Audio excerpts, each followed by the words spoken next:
రెడ్డి గారు ప్రశాంత్ రెడ్డి గారు మాట్లాడండి. ప్రశాంత్ రెడ్డి గారు మాట్లాడండి. ఇస్తాను, వారికి కూడా ఇస్తాను, మీరు మాట్లాడండి. వారికి కూడా ఇస్తాను, మీరు మాట్లాడండి. ప్రశాంత్ రెడ్డి గారు గౌరవ డిప్యూటీ సీఎం గారు శాసనసభ నియోజకవర్గాలు వారు ప్రాతినిధ్యం వహిస్తా ఉన్నారు. సమయం రెండోసారి అందరి పేర్లు తీసుకున్నారు సార్.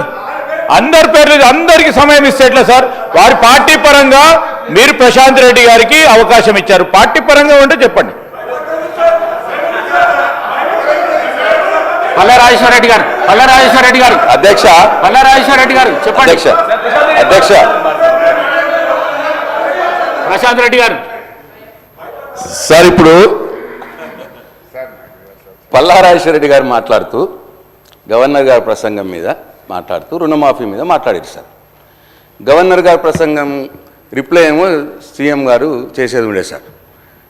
మరి పాపం డిప్యూటీ సీఎం గారు లేచి మరి ఎందుకు మరి తను క్రెడిట్ కొట్టాలనుకుంటున్నాడా సార్? ఇప్పుడు అంతే అట్లదా సార్? సార్ అది వదిలేయండి సార్.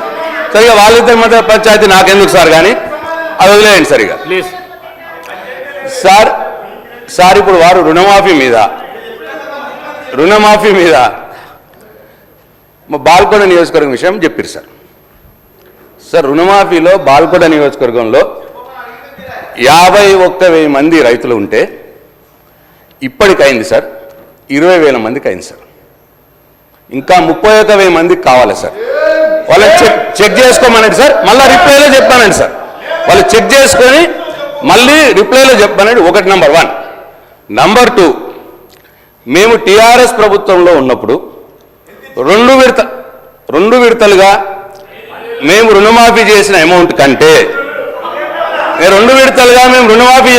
కంటే మొన్న వాళ్ళు చేసిన రుణమాఫీ అమౌంట్ తక్కువ ఉన్నది అని చెప్పి నేను ఇక్కడ మాట్లాడుతూ ఉన్నాను.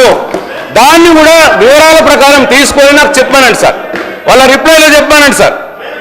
2 విడతలుగా పోయిన ప్రభుత్వంలో 2 విడతలుగా రుణమాఫీ చేస్తే వారు 1 విడతగా అమౌంట్ చెప్పి మొత్తం కావలసుకొని ఏదో చెప్పుకుంటే సభను తప్పుదో పట్టించే ప్రయత్నం చేసిందని నేను మీకు